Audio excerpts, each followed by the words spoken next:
మన సమృద్ధి హోమ్స్కి స్వాగతం అండి. ఇప్పుడు మేము అలసందల తాలింపు అని చేస్తున్నాము. ముందుగా అలసందలు ఒక 500 గ్రాములు తీసుకొని దాన్ని బాగా శుభ్రంగా 3-4 సార్లు కడిగి ఒక బౌల్లో పెట్టుకొని అది తీసి కుక్కర్ పొయ్యి మీద పెట్టి ఆ కుక్కర్లో మొత్తం అవన్నీ నీళ్ళలోంచి తీసేసి వేసుకొని శుభ్రంగా దాన్ని మొత్తం వేసుకోవాలండి. వేసుకున్న తర్వాత ఒక 3 గ్లాసుల నీళ్ళు పోసుకొని 3 గ్లాసుల నీళ్ళు పోయాలండి. దాంట్లో 3 గ్లాసుల నీళ్ళు 3 పోయండి. పోసుకున్నాక కుక్కర్ మూత పెట్టి వేసుకోవాలండి. కానీ దాంట్లో కొంచెం సాల్ట్ వేసుకోవాలండి. మేము కొంచెం మర్చిపోయాము. కొంచెం సాల్ట్ అప్పుడు వేసుకుంటే దానికి అలసందలకు కొంచెం ఉప్పు పడుతుంది. కొంచెమే వేసుకోవాలి, ఎక్కువ వేసుకుంటే ఉప్పు వచ్చేస్తుంది. కొంచెం సాల్ట్ వేసేసుకొని ఒకసారి దాన్ని బాగా కలిపేసి బాగా కలుపుకోనండి. ఒకసారి కుక్కర్ మూత పెట్టేసుకొని ఒక 5 సీట్లు వచ్చేదాకా చూసుకున్నానండి. కుక్కర్ మూత పెట్టేసుకొని ఒక 5 సీట్ల వరకు మనం చూస్తూ ఉండాలండి. మనం ఇలా తాలింపు పెట్టుకుని పిల్లలకి సాయంత్రం పూట స్కూల్ నుంచి వచ్చాక మనం కొంచెం ఇచ్చినా వాళ్ళకి ఆరోగ్యంగా ఉంటుందండి. అలసందలతో చేసుకోవచ్చు, శనగలతో చేసుకోవచ్చు, పెసర్లతో కూడా చేసుకోవచ్చు అండి.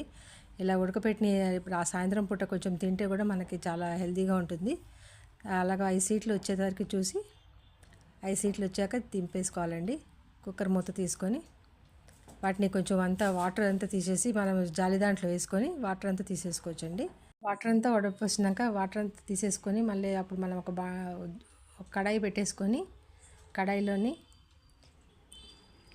పెట్టి కడాయి వేడయ్యాకండి ఒక 2 పావులంత నూనె వేసుకోవాలండి. నూనె వేసేసుకున్నాక నూనె వేడయ్యాకండి. నూనె వేసి నూనె అంతా వేడయ్యాక ఆవాలు, జీలకర్ర, 2 ఎండుమిరపకాయలు వేసుకోవాలండి. అవి బాగా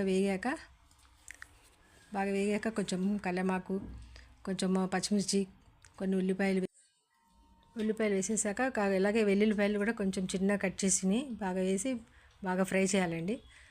ఆ తాలింపు ఇవి బాగా వేగిపోతుంటాయి. మొత్తం తాలింపు అంతా బాగా వేయించండి. అన్నీ వేసేసుకున్నాక ఒకసారి బాగా కలుపుకోవాలి. బాగా వేయించాలండి. కొంచెం సాల్ట్ వేయండి. దాంట్లో తగినంత సాల్ట్ వేసేసుకొని కొంచెం పసుపు వేసేసుకొని బాగా కలుపుకోవాలండి. బాగా కలుపుతూ ఉండాలి, లేకపోతే మాడిపోతుందండి. బాగా అది కలుపుతూ ఉండాలి. కలిపిందంతా ఒక దాంట్లోని ఒక కడాయిలోకి మొత్తం అవి అలసందలు వేసేసుకొని మళ్ళీ ఒక స్టవ్ మనము చిన్న మంట మీద పెట్టుకోవాలి, సిమ్ మీద పెట్టుకోవాలండి. పెద్ద మంట మీద అయితే మాడిపోతాయి. ఇప్పుడు తీసి మనం తాలింపు దాంట్లో కలుపుకొని బాగా కలిపి కొంచెం ఇంగువ పైనుంచి ఇంగువ వేసుకోండి. తర్వాత కొంచెం ధనియాల పొడి కూడా వేసుకోండి. ధనియాల పొడి వేసుకొని బాగా దాన్ని కలుపుకుంటూ ఉండాలి. బాగా కలపాలండి. సాల్ట్ కొంచెం ఉడికినప్పుడు వేస్తాం కాబట్టి పైనుంచి కొంచెం చూసుకొని వేసుకోండి సాల్ట్. బౌల్ తీసుకొని మొత్తం అంతా సర్వ్ చేసుకొని సాయంత్రం పూట పిల్లలకి